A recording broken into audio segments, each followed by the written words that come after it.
Very good morning, welcome to first edition. నేను పద్మ. ఈ రోజు ఏ పేపర్లో ఎలాంటి వార్తలు ప్రచురితమయ్యో ఒకసారి చూసే ప్రయత్నం చేద్దాం. ముందుగా మనం నిన్న చూసిన ఒక అంశం చూసుకున్నట్లయితే కనుక ఆర్సీబీ విన్తో ఒక స్టేడియం దగ్గర చాలా తొక్కిసలాట అయితే జరిగింది. 11 మంది ప్రాణాలు పోయాయి. సో ఆ అంశాన్ని గురించి మొదటగా ప్రస్తావించడం జరిగింది. నిజంగా ఆర్సీబీ 18 ఏళ్ల తర్వాత గెలవడం అనేది చాలా ఆనందించదగ్గ విషయం. ఒక అంశం అయితే కనుక ఈ స్టేడియం దగ్గర ఇలాంటి దుర్ఘటన జరగడం కూడా మరొక బాధాకరమైన అంశం అని అనుకోవాలి. సో దానికి సంబంధించిన అంశాన్ని ఇక్కడ ప్రస్తావించడం జరిగింది. క్రికెట్ విజయోత్సవాల్లో పెను విషాదం. ఆర్సీబీ కప్పు గెలవడంతో అభిమానుల్లో కట్టలు తెగిన ఉత్సాహం. బెంగళూరులో చిన్నస్వామి స్టేడియం వద్దకు చేరిన లక్షల మంది క్రికెట్ అభిమానులు. రైటింగ్ దానికి సంబంధించి తీవ్ర తొక్కిసలాట, 11 మంది దుర్మరణం, 50 మందికి పైగా గాయాలు, మృతుల కుటుంబాలకు 10 లక్షల రూపాయల చొప్పున పరిహారం, న్యాయ విచారణకు ఆదేశించిన సిద్ధరామయ్య సర్కార్. దానికి సంబంధించిన అంశాన్ని ఇక్కడ ప్రస్తావించడం జరిగింది. చూద్దాం ఒకసారి. క్రికెట్ ప్రపంచంలో తీవ్ర విషాదం ఇది. ఇండియన్ ప్రీమియర్ లీగ్ ఫైనల్లో నెగ్గి కలల కప్పును సొంతం చేసుకున్న రాయల్ ఛాలెంజర్స్ బెంగళూరు జట్టు విజయోత్సవాల ఘట్టంలో పెను విషాదం చోటు చేసుకుంది. బెంగళూరు నగరంలో ఏర్పాటు చేసిన ఈ కార్యక్రమానికి అభిమానులు భారీ ఎత్తున చేరుకోవడంతో తొక్కిసలాట జరిగింది. 11 మంది దుర్మరణం చెందగా 50 మందికి పైగా ఆసుపత్రి పాలయ్యారు. అహ్మదాబాద్లో మంగళవారం జరిగిన ఐపీఎల్ ఫైనల్ మ్యాచ్లో గెలిచి ఈ సలా కప్ నమ్దే, ఈసారి కప్పు మనదే అనే మీనింగ్ వచ్చేలాగా అనమాట నినాదాన్ని సాకారం చేసుకున్న ఆర్సీబీ జట్టు బుధవారం మధ్యాహ్నం 2:45 హెచ్ఏఎల్ విమానాశ్రయానికి చేరుకుంది. అక్కడ ఆటగాళ్లకు ఘన స్వాగతం లభించింది. ఇక విధాన సౌధ ప్రాంగణంలో క్రికెటర్లను సన్మానించాలని ప్రభుత్వం నిర్ణయించడంతో జట్టు సభ్యులు బస్సులు సాయంత్రం 4:30 గంటలకు విధాన సౌధలో అడుగుపెట్టారు. అక్కడ గవర్నర్ తావర్చంద్ గెహ్లోత్, ముఖ్యమంత్రి సిద్ధరామయ్య, ఉప ముఖ్యమంత్రి డీకే శివకుమార్ల ఆధ్వర్యంలో ఘనంగా సన్మానం జరిగింది. పావు గంటలోనే కార్యక్రమం ముగిసింది. తర్వాత ఇక చిన్నస్వామి స్టేడియంకి సంబంధించి అక్కడికి వెళ్లారు. అక్కడ అభిమానుల కోలాహల మధ్య ఒక్కసారిగా గేట్లు ఓపెన్ చేయడంతో తొక్కిసలాట జరిగి 11 మంది అయితే చనిపోయారు. నిజంగా చాలా ఇది బాధాకరమైన అంశం. కప్పు గెలిచినది ఆనందం ఒక పక్క అయితే, ఇలాంటి ఒక దుర్ఘటన జరగడం అనేది మరొక బాధాకరమైన అంశం అని అనుకోవాలి. రైట్, ఈ అంశానికి సంబంధించి ఇక్కడ ప్రస్తావించడం జరిగింది. ఇదే అంశానికి సంబంధించి మరొక పేపర్లో ఏ విధంగా రాయడం జరిగిందో చూద్దాం. ఐపీఎల్ విజేతలను చూసేందుకు బెంగళూరులో పోటెత్తిన అభిమానులు, గేట్లు తీయడంతో భారీగా తొక్కిసలాట, మృతుల్లో 4 మహిళలు, న్యాయ విచారణకు కర్ణాటక ముఖ్యమంత్రి సిద్ధరామయ్య ఆదేశం. బెంగళూరులో వేడుకల మధ్య ఒక యువకుడికి కత్తిపోట్లు, హైదరాబాద్లో అభిమానుల హల్చల్. అంటే మెయిన్ హైలైట్స్ అనమాట ఇందులో మనం చూసినట్లయితే కనుక. రైట్, ఇక ఇదే అంశానికి సంబంధించి మనతో పాటు ఒక అనలిస్ట్ కూడా యాడ్ అవుతున్నారు జూమ్ లైవ్ ద్వారా. యాక్చువల్గా బండారు రామ్మోహన్ గారు. రైట్, మరి కాసేపట్లో ఆయన జాయిన్ అయ్యే అవకాశం ఉంది. ఈలోపుగా ఈ అంశానికి సంబంధించి మనం ఏ పేపర్లో ఎలా ప్రచురితమైందో ఒకసారి చూసే ప్రయత్నం అయితే చేద్దాం. రైట్,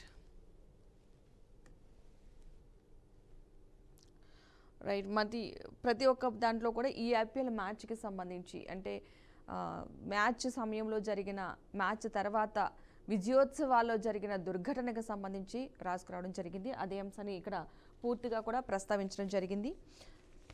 దాన్ని కొంచెం వివరంగా చూసే ప్రయత్నం అయితే చేద్దాం. ఈ అంశానికి సంబంధించి రాయల్ ఛాలెంజర్స్ బెంగళూరు విజయోత్సవ సంబరాల్లో తీవ్ర విషాదం అయితే చోటు చేసుకుంది. బెంగళూరులోని చిన్నస్వామి స్టేడియం వద్ద బుధవారం జరిగిన తొక్కిసలాటలో 11 మంది చనిపోవడం జరిగింది. 50 మందికి పైగా గాయపడ్డారు. ఈ దుర్ఘటనకు సంబంధించి మృతుల్లో కూడా ఒక 4 మహిళలు ఉన్నట్టుగా అయితే తెలుస్తుంది. చూడాలి, పూర్తి డీటెయిల్స్ వచ్చే అవకాశం ఉంది. ప్రస్తుతానికి ఒక ప్లేస్లో ఏమో 4 మహిళలు అంటున్నారు, ఒక ప్లేస్లో ఒక మహిళ అని మాత్రమే చెప్పడం జరుగుతుంది. ఇది పూర్తిగా క్లారిటీ అయితే రాలేదు. 2 చిన్నారులు కూడా ఉన్నారట. సో దగ్గరలో ఉన్న హాస్పిటల్కి అయితే తరలించారని చెప్తున్నారు. దీనికి సంబంధించి ఒక్కసారిగా అంటే stadium Karnataka state cricket association సన్మానం ఏర్పాటు చేసింది. దీన్ని చూసేందుకు లక్షల మంది స్టేడియం వద్దకు అయితే చేరుకోవడం జరిగింది. ఒక్కసారిగా జనం అక్కడ గేట్లు తీయగానే వీళ్ళ ఒకరి మీద ఒకరు పడిపోవడం వల్ల ఈ దుర్ఘటన జరిగింది. రైట్, మన విజువల్స్లో కూడా చూస్తున్నాం ఎలాంటి సిచ్యువేషన్ ఉందో అక్కడ. అంటే క్రికెట్ అభిమానులు ఒక్కసారి అక్కడ స్టేడియానికి చేరుకోవడం, ఆ గేట్లు తీయడంలో అంటే వాళ్ళ అభిమానులు చూసేందుకు ఎగబడ్డారు. ఇలా గేట్స్ ఓపెన్ చేయగానే ఒకరి మీద ఒకరు పడిపోయి తొక్కిసలాట జరుగుతుంది. దానివల్ల 11 మంది చనిపోయారంటే చాలా బాధాకరమైన అంశం. రైట్, మనతో పాటు అనలిస్ట్ బండారు రామ్మోహన్ గారు కూడా జాయిన్ అవుతున్నారు. గుడ్ మార్నింగ్ అండి రామ్మోహన్ గారు. Good morning.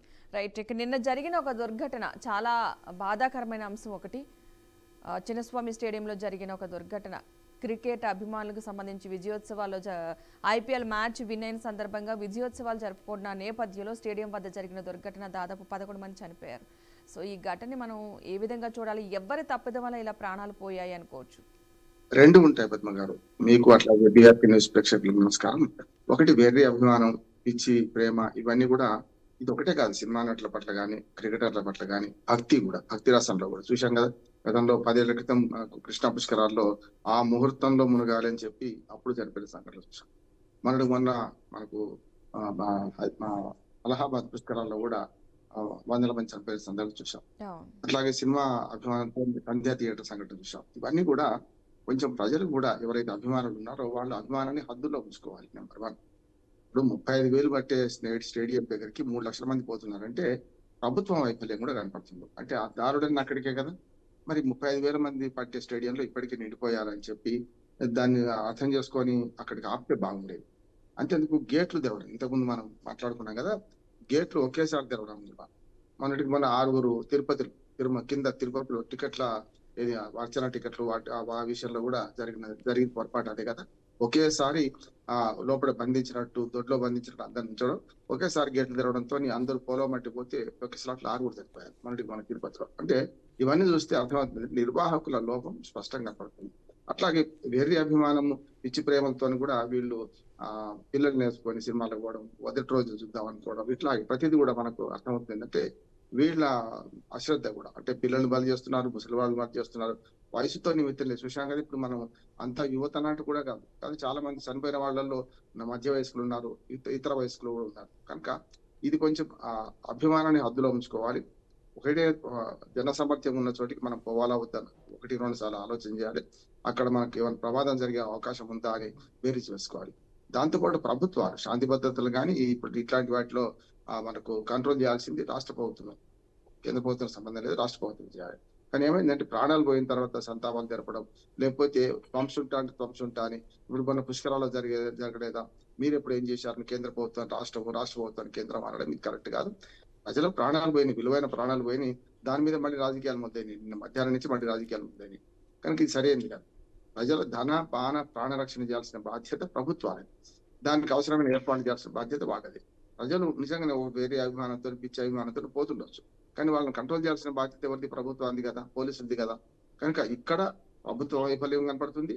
నిన్న 35,000 పట్టే స్టేడియంలో 3 లక్షల మంది దాకా మనం వెళ్లే ప్రయత్నం చేశారంటే అది కూడా 2 కనపడుతున్నాయి. వెంటనే ఈ ఈవెంట్ పెట్టడం కూడా సరైనది కాదు. నిన్న కాక మొన్న అర్ధరాత్రి దాకా ఆట సాగింది. నిన్న మధ్యాహ్నం కల్లా ఇక్కడికి మొదలు పెట్టారు. అంటే ఒక రోజులో ఏమైంది, 2 రోజుల తర్వాత అయితే కొంచెం ఈ ఉత్సాహం చల్లారేది, కొంత అభిమానము హద్దుల్లో ఉండేది. ఇవన్నీ విడిచిపెట్టి నిన్న ఆడిన హీరోలు అందరు ఇక్కడికి వచ్చి చేస్తున్నారు అనే ఒక దాంతోనే అందరూ ఉత్సాహపడ్డారు. ఇది సరైనది కాదు. ఇంకొక మాట చెప్పి ముగిస్తాను ఈ విషయంలో. ఎప్పుడు కూడా మన జీవితానికి మనమే హీరోయిన్లము అని మనం అనుకోవాలి. ఎవరి జీవితానికి వాడు హీరో. కానీ వాళ్ళని ఆదర్శంగా తీసుకోండి, కాదట్లేదు. ఇప్పుడు 14 ఏళ్ళ మన వైభవ్ సూర్యవంశీ బ్రహ్మాండంగా మన ఆట ఆడిందంటే అందరూ సంతోషపడ్డారు. పిల్లవాడు, మన మనవడు, మన కొడుకు ఆడిండు, మన తమ్ముడు ఆడిండు అని చాలా మంది సంతోషపడ్డారు, కాదట్లేదు. కానీ దాన్ని ఆదర్శంగా తీసుకొని మన జీవితాన్ని పాటు చేసుకోవద్దు కదా. అందుకనే హీరోలను కానీ, సినిమా కానీ, దేవుళ్ళను కానీ, లేకపోతే ఇట్లాంటి క్రికెటర్లను కానీ ఆదర్శంగా తీసుకోండి తప్ప దాన్ని అభిమానంతో జీవితాలను పటంగా పెట్టకండి, కుటుంబాలను నాశనం చేసుకోకండి. మనం ప్రజలు కూడా విజ్ఞప్తి చేయాల్సిన అవసరం ఉంది. పద్మకారు. ఓకే, రైట్ అండి. మరొక అంశం అయితే చూసే ప్రయత్నం చేద్దాం. మరొక అంశం మనం ఇక్కడ తీసుకున్నట్లయితే కనుక 2027 మార్చి 1 నుంచి జనగణన, దేశవ్యాప్తంగా కులగణన కూడా షెడ్యూల్ ప్రకటించిన కేంద్ర ప్రభుత్వం 2 దశల్లో జరగనున్న జనాభా లెక్కల సేకరణ, ఈ నెల 16న గెజిట్ నోటిఫికేషన్, 13,000 కోట్లకు పైగా వ్యయం, 30 లక్షలకు పైగా న్యూమరేటర్లు. జనగణన అనంతరం లోక్సభ, అసెంబ్లీ నియోజకవర్గాల పునర్విభజన.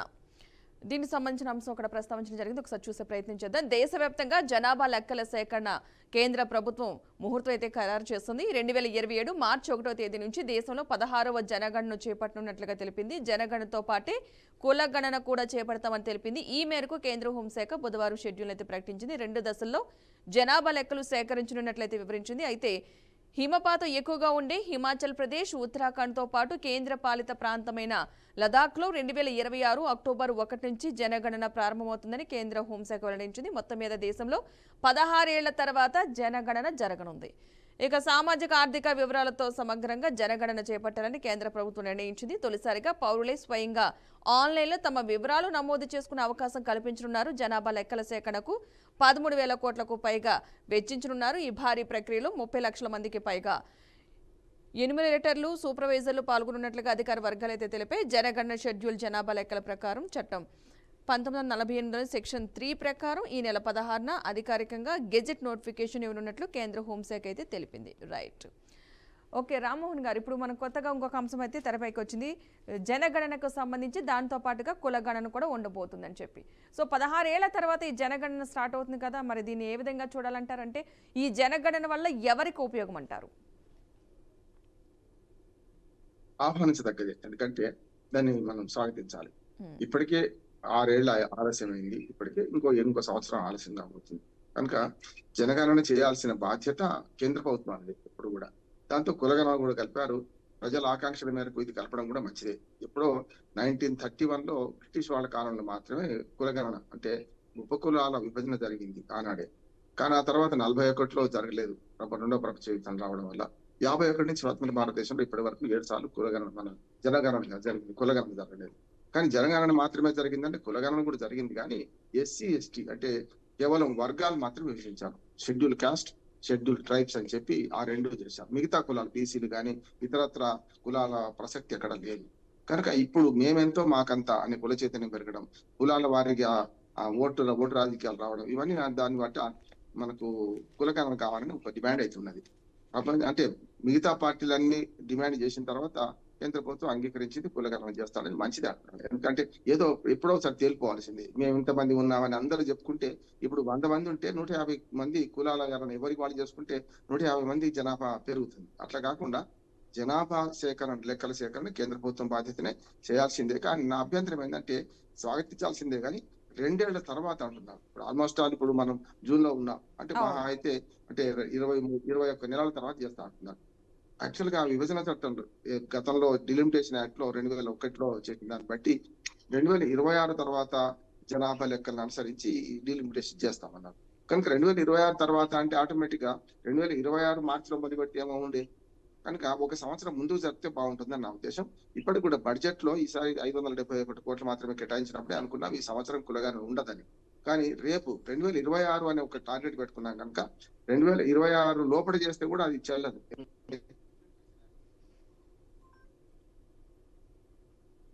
డిలిమిటేషన్ యాక్ట్ చెల్లదు కనుక 2026 మార్చి నుంచి మొదలు పెడితే బాగుండేదే నాకు అనిపిస్తుంది. సరే మొత్తం మీద దేర్ హై మగర్ అందేర్ నహి అని 27 మార్చి నుంచి ఆయన మొదలు పెడుతున్నారు. అంతకన్నా ముందు 6 నెలల ముందే జమ్మూ కాశ్మీర్ ఆ ప్రాంతంలో మనకు ఎండాకాలానికి మనకు కాలాలకు తేడా ఉంటది కనుక మొదలు పెట్టడం మంచిదే. ఫుట్పాత్ మీద పడుకున్న వాళ్ళ లిస్టు కూడా మన అద్భుతంగా ఒక 3 కార్యక్రమాలు జరుగుతాయి భారతదేశంలో. ఒకటి మన ఇమ్యునైజేషన్, ఇంకా ప్రపంచంలో ఎక్కడ కూడా 140 కోట్ల మంది లేరు. మన ఫస్ట్ ఇమ్యునైజేషన్ ఫస్ట్. రెండోది ఎలక్షన్స్ కూడా, ఎలక్షన్ ప్రాసెస్ కూడా అమెరికా లాంటి అభివృద్ధి చెందిన దేశంలో కూడా ఇంత పకడ్బందీ జరగవు. మనీ అండ్ లిక్కర్ పవర్ ఉండొచ్చు, కానీ ఎన్నికల నిర్వహణ, అధికార మార్పిడి, రక్తపాతం లేకుండా మన దేశంలో జరుగుతుంది. మూడోది జనగణన. ఈ 3 కూడా మన భారతదేశం గర్వించదగ్గ. ఈ జనగణన చేయడంలో కులగణన కలపడం మంచిది, అందరూ ఆహ్వానిస్తున్నాం. 27 నుంచి అంటే 28 కానీ లెక్కలు రావంటున్నాను.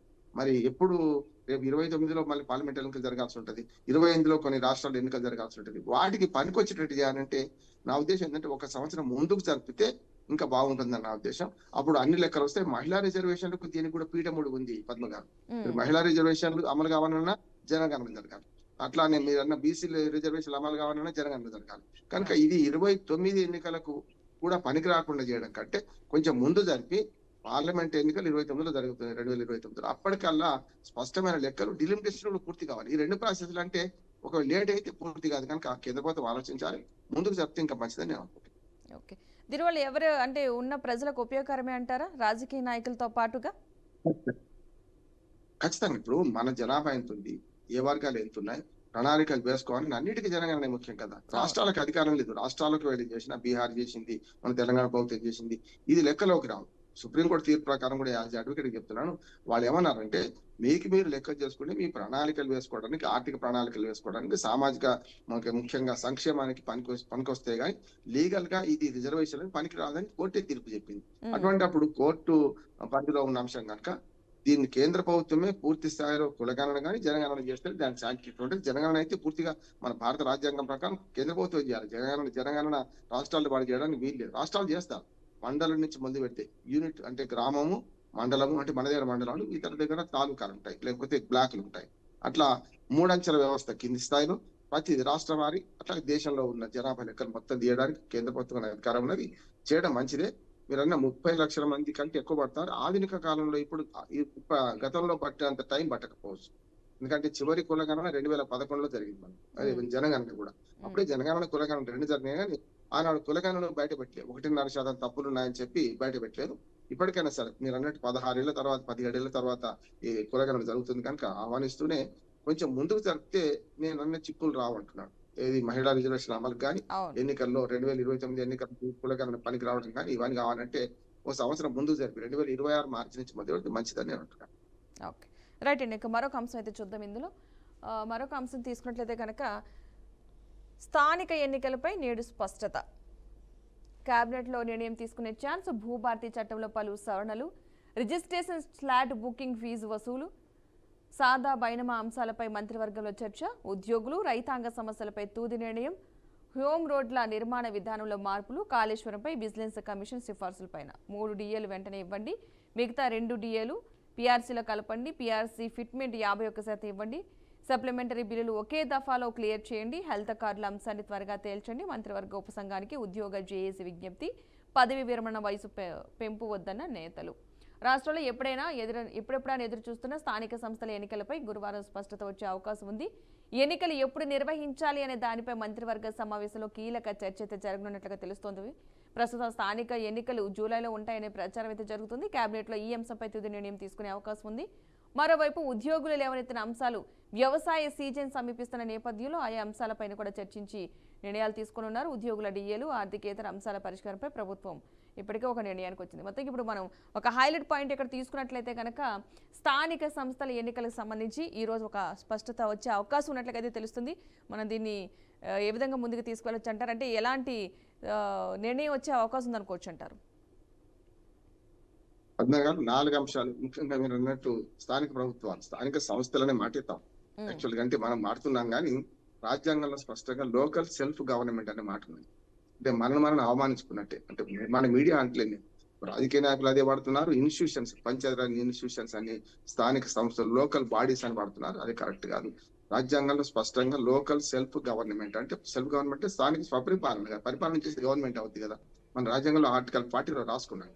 సరే, అది అటు పక్కన పెడితే ఇప్పుడు పంచాయతీ ఎన్నికలు స్వాగతించాల్సిందే. ఇప్పటికే 1.5 year లేట్ అయింది. సరిగ్గా 2024 జనవరి 26 నాటికి పంచాయతీల పదవి కాలం పూర్తయింది. సర్పంచులు పర్సనల్ ఛార్జీలు కొనసాగించకుండా అధికారులను పెట్టారు. అంటే అధికారుల పాలనలో 1.5 year మగ్గుతున్నాయి గ్రామ పంచాయతీలు. గ్రామంలో అభివృద్ధి పక్కన పెట్టేయండి, రోజువారీ పనులు కూడా అంటే పారిశుద్ధ్యము, మురుగునీటి నిర్వహణ ఇవన్నీ కూడా అధ్వానంగా మారినాయి. అందుకని ఇప్పటికైనా సరే ఎన్నికలు చేస్తామంటారు. నాకైతే నమ్మకం లేదు జూలైలో జరుగుతాయని. ఎందుకంటే నేను ప్రభుత్వానికి వ్యతిరేకం కాదు, కానీ ఎందుకు నమ్మకం లేదంటే జూలైలో మన వర్షాలు ఉంటాయి. పంచాయతీ మనకు గ్రామాల్లో ముఖ్యంగా పంచాయతీ రాజ్ అందా కూడా గ్రామాలు, మండలాలు, జిల్లా పరిషత్ కనుక ఈ వరుసగా 3 అంచెలలో ఏదో ఒక అంచె మొదలు పెడతాం. అంటే పంచాయతీ ఎన్నికలు అంటున్నారు. కానీ పంచాయతీ ఎన్నికలు జరపడానికి అనువైన కాలం అయితే జూలై కాదు. ఎప్పుడు జరుగుతుంది? అయితే ఎండాకాలం జరగాలి, లేకపోతే వర్షాకాలం వెళ్ళిన తర్వాత జరగాలి. కనుక 1.5 year లేట్ అయింది కనుక ఇప్పటికి ఊహిస్తూ గత 1.5 year గా కాలం గడిపారు. అది కాకుండా మండలాల కాల పరిమితి కూడా పూర్తి 1 year అయిపోయింది. మున్సిపాలిటీలు, మండలాలు ఇవన్నీ కూడా పోయిన జూన్లో అయిపోయినాయి. అందుకని వాటితో పాటు జిల్లా పరిషత్ చైర్పర్సన్స్, మండల పరిషత్ చైర్పర్సన్స్ అన్ని పదవీ కాలంలో అయిపోయినాయి. అంటే స్థానిక పరిపాలన అంటే సున్నా. స్థానిక పరిపాలన ఎవరు లేకుండా, ప్రజాప్రతినిధులు లేకుండా లక్షలాది మంది ప్రజాప్రతినిధులు ఇవాళ ప్రజలకు అందుబాటులో లేరు. కనుక ఇప్పుడు జరిపే ఎన్నికలు ఏవైతున్నాయో దానికి 2 అవరోధాలు నేపథ్యంలో, ఒకటేమో ఎన్నికల సీజన్ కరెక్ట్ కాదంటున్నాను నేను, అది ఒక పెద్ద అవరోధం, వర్షాకాలంలో జరపడం వీలు కాదు. రెండోది ఏంటంటే ఒకవేళ జరిపినా కూడా బీసీ లెక్కలు అందుబాటులో లేనప్పుడు మరి బీసీలకు రిజర్వేషన్ ఎట్లిస్తారు? వాళ్ళు ఏమన్నది ఏంటంటే ఈ ప్రభుత్వం 42% రిజర్వేషన్ బీసీలకు ఇస్తాం, స్థానిక ప్రభుత్వాలు అమలు చేస్తామని మనకు మన జహీరాబాద్ మన కామారెడ్డి డిక్లరేషన్ ద్వారా పేర్కొన్నది. కామారెడ్డిలో స్పష్టంగా కాంగ్రెస్ పార్టీ హామీ ఇచ్చింది 42% రిజర్వేషన్లు చట్టపరంగా బీసీలకు అమలు చేస్తామని. మరి అది ఎట్లా సాధ్యమవుతుంది? మొన్న వాళ్ళు లెక్కలు చేసిన పనికి రావంటున్నారు. కోర్టు కూడా ఒప్పుకోలేదు. కనుక 42% రిజర్వేషన్లు రావాలంటే సుప్రీంకోర్టు తీర్పు అడ్డం ఉంది. కనుక ఇన్ని భాగవతాల మధ్యన రేపు అమలు కాకుండా ఈ ఎన్నికలు జరిపితే ప్రతిపక్షాలు ఊరుకోవు. పోనీ కనీస మధ్య మార్గంగా వాళ్ళు ఏమంటున్నారంటే మేము పార్టీ పరంగా 42% ఇస్తాం, మనకు చట్టపరంగా అయితే 22% మాత్రమే వస్తాయి. గతంలో 2018లో ఏదైతే అమలైందో అదే అమలవుతుంది. ఆ 22% పోగా మిగతా 20% మేము ఇస్తాం. 19.5% వస్తుంది కొత్తగా. కనుక మేము ఇస్తామంటారు. కానీ ఒక బీసీ నిలబడ్డ చోట ఇంకొక రెడ్డి కానీ ఇతర అగ్రవర్ణం నిలబడ్డాం అనుకోండి, అప్పుడు సాధ్యం కాదు కదా. అందరూ వారు నిలబడ్డారని ఏం లేదు కదా. సీటుకు రిజర్వేషన్ ఉంటే కంపల్సరీ అందరూ బీసీలు నిలబడతారు. ఇక్కడ వీళ్ళు పార్టీ పరంగా మేము ఇస్తామంటే సాధ్యం కాదు. ఇది పెద్ద చిక్కు అంటున్నాం. ఒకటేమో సీజన్, రెండోదేమో ఈ బీసీల రిజర్వేషన్లను మరి పక్కన పెట్టే నిర్వహిస్తారా, అది కూడా విమర్శకు దారితీస్తుంది. కనుక మొత్తం మీద ఈ ఎన్నికల నిర్వహణ ఇప్పట్లో సాధ్యం కాదంటాను. ఇప్పటికే శశిభూషణ్ మన మీనమేషాలు లెక్కిస్తూ 1.5 years గడిపారు. ఇప్పుడే 2024లోనే అదే మీద జరిపితే కాంగ్రెస్ పార్టీకి కూడా ఒక ప్లస్ పాయింట్ ఉంటుండే. ఇప్పుడు గ్రామాల్లో పరిస్థితి చూస్తున్నాం, వర్షాలు వస్తాయి, ఇప్పటిదాకా కరువు, ఇప్పటిదాకా నీళ్లు లేకపోవడం ఇవన్నీ జరుగుతున్నాయి కదా. వీటి మధ్యనైతే నా ఉద్దేశం ఏంటంటే ఈ ఎన్నికలు దీపావళి తర్వాత జరుగుతాయని నేను అనుకుంటున్నాను. జరిగితే మంచిదే, కాదంటలేను. కానీ జూలై అనేది సరైన సీజన్ కాదు గ్రామ పంచాయతీ ఎన్నికలు జరపడానికి. రైట్. ఇక మరొక అంశం అయితే చూద్దామండి. దీంట్లో మరొక పేపర్లో ఒక అంశం అయితే ఉంది. కవితపై కేసీఆర్ నారాజ్, తండ్రే తన ఏకైక నేత అంటున్న అపాయింట్మెంట్ ఇవ్వని అధినేత, 10 రోజులైన రాని పిలుపు, ఎవరేం చెప్పినా స్పందించని గులాబీ బాస్, పార్టీకి దూరం, జాగృతితో ముందుకి అనే వ్యూహంతో కవిత అడుగులు. ఆమె కార్యక్రమాల కట్టడి బాటలో పార్టీ నేతలతో పాటు కార్యకర్తలు జాగృతికి దూరం, బీఆర్ఎస్ జాగృతి మధ్య స్పష్టమైన విభజన. దీన్ని బట్టి ఏంటంటే కల్వకుంట్ల కవితకి తండ్రికి మధ్య ఏదో ఒక యుద్ధం జరుగుతుందని బాగా ప్రచారం జరిగింది. ఆ మధ్యకాలంలో ఒక లేఖ కూడా బాగా హాట్ టాపిక్ అయిపోయింది. ఇప్పుడు తండ్రిని కలవాలన్నా సరే కొంచెం సమయం దొరకని పరిస్థితి, అంటే ఇవ్వని పరిస్థితి, కేసీఆర్ ఇవ్వని పరిస్థితి అని బాగా ప్రచారం జరుగుతుంది. అంటే ఏదైనా లోపల ఒక యుద్ధం జరుగుతుంది, అంతర్యుద్ధం జరుగుతుంది అనుకోవచ్చు అంటారా దీన్ని బట్టి చూస్తుంటే? ఖచ్చితంగా టీ కప్పులు తుఫాన్ ఏం కాదు, దాల్మే కుచ్ కాలా హై సామెత. ఖచ్చితంగా ఇక్కడ వేరే జరుగుతుంది. ఆమె వేరే దుకాణం తెచ్చినట్టు లెక్క. ఇప్పుడు జాగృతి అనేది గతంలో ఉన్న దుకాణం కాదు, కానీ పార్టీతో కలిసి పనిచేసింది. ఇప్పుడు నిన్న ధర్నా చూశాం కదా, కేసీఆర్ గారికి నోటీసులు ఇస్తారా, అది అతిశయోక్తి అంటున్నారు. చట్టం ముందు అందరు సమానులే. కేసీఆర్ గారు నోటీసులు ఇస్తే ఆయన సమాధానం చెప్పుకుంటారు. కానీ నోటీసులు ఇవ్వద్దు, జాతి పిత, తెలంగాణ తెచ్చిన ఆయన ఎంత గొప్పవాళ్ళైనా చట్టం ముందు అందరూ సమానులే. ఇటీవల రాష్ట్రపతికి కూడా టైం లిమిట్ పెడుతూ బిల్లులు ఆమోదించడానికి టైం లిమిట్ పెట్టింది కదా మనకు సుప్రీంకోర్టు. అటువంటిప్పుడు ఎవరైనా రాష్ట్రపతి కంటే గొప్పవాడు కాదు కదా మాజీ ముఖ్యమంత్రి. కనుక ఎవరైనా సరే ఆమె మాటలు ఏవైతున్నాయో తండ్రితో దూరం అయింది అనేది మనకు అర్థమవుతుంది. తండ్రి గుండెల మీద తన్నిన తర్వాత తండ్రి ఎట్లా రాణిస్తాడు అంటే, నేను ఆమెను పూర్తిగా సమర్థిస్తున్నాను, విమర్శిస్తున్నాను. పద్మ గారు సమర్థించేది ఏంటంటే స్వతంత్ర వ్యక్తిత్వం గలది. అప్పటి నుంచి జాగృతి ద్వారా తెలంగాణ ఉద్యమాన్ని వరకు చెప్పాలంటే బతుకమ్మ పండుగ మిగతా సంస్కృతి ద్వారా చాటి చెప్పింది కాదంటే, అట్లాగే కొన్ని విషయాల్లో స్వతంత్రంగా తండ్రి కంటే బాగా స్వతంత్రంగా వ్యవహరించింది, వీటిని కాదంటే. కానీ వారసత్వ ఎంట్రీ ద్వారానే కదా ఆమె వచ్చింది. సామాజిక న్యాయం అని వాళ్ళు మాట్లాడుతున్న ఆమె వారసత్వ ఎంట్రీ ద్వారానే వచ్చింది కదా పార్లమెంట్ సభ్యత్వం వచ్చిన. అట్లాగే మొన్న ఎమ్మెల్సీకి ఎన్నికైనా అపాయింటెడ్ కదా ఎమ్మెల్సీ అయితే మొన్న అయితే. ఇవన్నీ చూస్తే ఆమెకు న్యాయం జరిగింది, కానీ అన్నతోని పంచాయతీ వచ్చింది అంతే తప్ప తండ్రి చేసింది కాదు కదా. అందుకని ఆమె ప్రశ్నలకు ఆమె సమాధానం చెప్పాలి. అంటే ఆమె లేఖ రాస్తుంది, ఆమె లీక్ అయిందంటది, దయ్యాలు ఉన్నాయంటది. దేవుడు పక్కన దయ్యాలు ఉంటాయా? దేవుడు వస్తే దయ్యాలు పారిపోవాలి. కానీ తండ్రి దేవుడు అని దేవుడి పక్కన దయ్యాలు ఉంటాయంటే పెద్ద దయ్యం కేసీఆర్ గారే కావాలి కదా. ఈ మాట నేను కక్షతో అంటలేను, అంటే ఆమె చెప్పిన మాటలే అంటున్నాను. తండ్రి దేవుడు పక్కన దయ్యాలంటే దయ్యాలు ఉన్నవాడు దేవుడు కాడు, దయ్యాలను పక్కన కూర్చొని పెట్టుకున్నవాడు. కనుక తండ్రి ప్రశ్నించే ముందు తండ్రిని ప్రశ్నిస్తూనే ఆమె ఒక రకంగా టార్గెట్ చేసింది అన్నను అంటున్నాను. అంటే పార్టీ వాళ్ళ ఎవరు సొంతం కావాలి, పార్టీలో ఎవరు లీడ్ చేయాలని ఒక పెద్ద ఘర్షణ జరుగుతుంది. ఇది 5 స్తంభాల ఆట ఆడుతున్నారు అంటున్నారు. 5 స్తంభాలంటే ఇప్పటిదాకా 4 అంటున్నారు కదా, 5వది ఎక్కడ వచ్చిందో మీరు అడగవచ్చు. 5వ స్తంభం అంటే నిట్టాడు అంటాం. ఆ నిట్టాడు స్తంభం ఏదైతుందో మధ్య స్తంభం కేసీఆర్ గారు అయితే, మిగతా 4 కొడుకు, బిడ్డ, అల్లుడు, ఇంకో కొడుకు అంటే మనకు మరదల కొడుకు సంతోష్ కుమార్, ఈ 4 స్తంభాలు.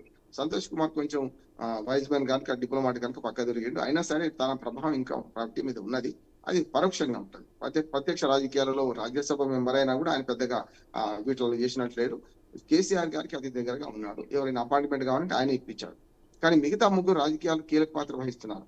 కనుక హరీష్ రావు, కేటీఆర్, కవిత మధ్యన మళ్ళీ ఈ 3 స్తంభాల ఆటలో 4వ స్తంభం కూడా చాలాసార్లు విమర్శకు గురైంది సంతోష్ కుమార్ కూడా. కానీ ఇప్పుడు ఈ 3 స్తంభాల ఆటలో కవిత తన అన్నను టార్గెట్ చేసుకోవడానికి ప్రధానమైన కారణం కూడా ఒకటి ఉంది. హరీష్ రావు ఎప్పుడైతే కేటీఆర్ గారు అధ్యక్షుడిగా అయితే నాకు అభ్యంతరం లేదన్నారు, మీరు కాంప్రమైజ్ అయితే లాభమైంది, వారసత్వంగా నేనెందుకు ఉండదు ఈ అధ్యక్షత అనే మాట ఆమెకు వచ్చినట్టుంది. దాన్ని బట్టే వ్యూహం నడుపుతుంది. నిన్న ధర్నా చేసింది అయితే పూర్తిగా వేరే దుకాణం పెట్టుకొని మనకు తెలంగాణ జాగృతి ద్వారా నాయకులు ఎవరు కనపడలే, మనం చూస్తున్నాం. బీఆర్ఎస్ నాయకులు ఎవరు కనపడలే కనుక పెట్టింది. ఆమె అడిగిన ప్రశ్నల్లో మాత్రం వాస్తవం లేదు. కేసీఆర్ గారికి నోటీసులు పంపడం ఏమిటి అనే ప్రశ్న తప్పు. ఖచ్చితంగా నోటీసులు వస్తాయి, దానికి సమాధానం చెప్పుకోవాల్సిన బాధ్యత ఉంది. అది నోటీసులు కరెక్టా అంటే ఈ కాళేశ్వరం ప్రాజెక్ట్ సంబంధించి రామ్మోహన్ గారు, ఈ కాళేశ్వరం ప్రాజెక్ట్ సంబంధించి ధర్నా చేయడం అంటే నోటీస్ వచ్చిందని చెప్పేసి ఈమె ధర్నా చేయడం అంటే తండ్రిని ఏదైనా కూల్ చేసే అంశాలు చూసుకోవచ్చు అంటారా? ఎందుకంటే లేఖ రాసింది తానే, బయటకు వచ్చింది, దానికి సంబంధించిన సమాధానం బయటకైతే రాలేదు. కాకపోతే ఈ కాళేశ్వరం ప్రాజెక్టుకి సంబంధించి కేసీఆర్కి నోటీసులు రావడం ఏంటంటూ కూడా ఒక ధర్నా అంటూ నేను చేసింది కాబట్టి ఏంటి కూల్ చేసే ప్రసక్తి అంటే ఆ సిచ్యువేషన్ క్రియేట్ చేయడానికి అనుకోవచ్చు అంటారా? కరెక్టే మీరు అన్నది పద్మ గారు, కొత్త వారు కరెక్టే. కానీ అది కూల్ చేయడం కనుక అన్నకు పోటీగా, అన్న ఇప్పుడు అమెరికాలో ఉన్నాడు, లేడు కేటీఆర్ కనుక మీరు చేయలేని పని నేను చేస్తున్నాను అని అన్నకు సవాల్ అంటున్నాడు. తండ్రిని కూల్ చేసుకోవడం ఒకటైతే అన్నకు సవాల్ ఇస్తున్నది. ఏమనంటే మీరు ఇప్పటిదాకా కేసీఆర్ గారికి నోటీసులు పంపితే స్పందించలేదు పెద్దగా, కనుక నేను స్పందిస్తున్నాను అంటే నీవు చేయలేని పని నేను చేస్తున్నాను అనే మాట తీసుకురావడానికి ఈ ప్రయత్నం చేస్తున్నాను నేను అనుకుంటున్నాను. సరే, ఆయన పూజ చేయడానికంటే ఎంతైనా పుత్ర ప్రేమ పుత్రికా ప్రేమ ఉండకుండా ఎవరికి ఉండదు. అంటే నీటి కంటే రక్తం చిక్కన అని సామెత ఉంది ఇంగ్లీష్ లో పద్మగా. కనుక నీటి కంటే ఎప్పుడైనా రక్తం చిక్కనే కదా, కనుక రక్త సంబంధం పేగు బంధం ఎప్పటికీ ఉంటది. కానీ ఆ బంధమే ఇప్పుడు ఆయనకు అవరోధం అవుతుంది. కేసీఆర్ గారికి నిజంగా చెప్పాలంటే ఈ పార్టీ సమాజానిది, ఈ తెలంగాణ సమాజానిది అని చాటి చెప్పాల్సిన బాధ్యత ఇప్పుడు కేసీఆర్ గారి మీద ఉంది. ఇప్పుడు బిడ్డ అడిగిన ప్రశ్నలు కేవలం ఏకతుర్తి సభ గురించి పోస్ట్ మార్టం చేసింది తప్ప మిగతాది లేదు కదా.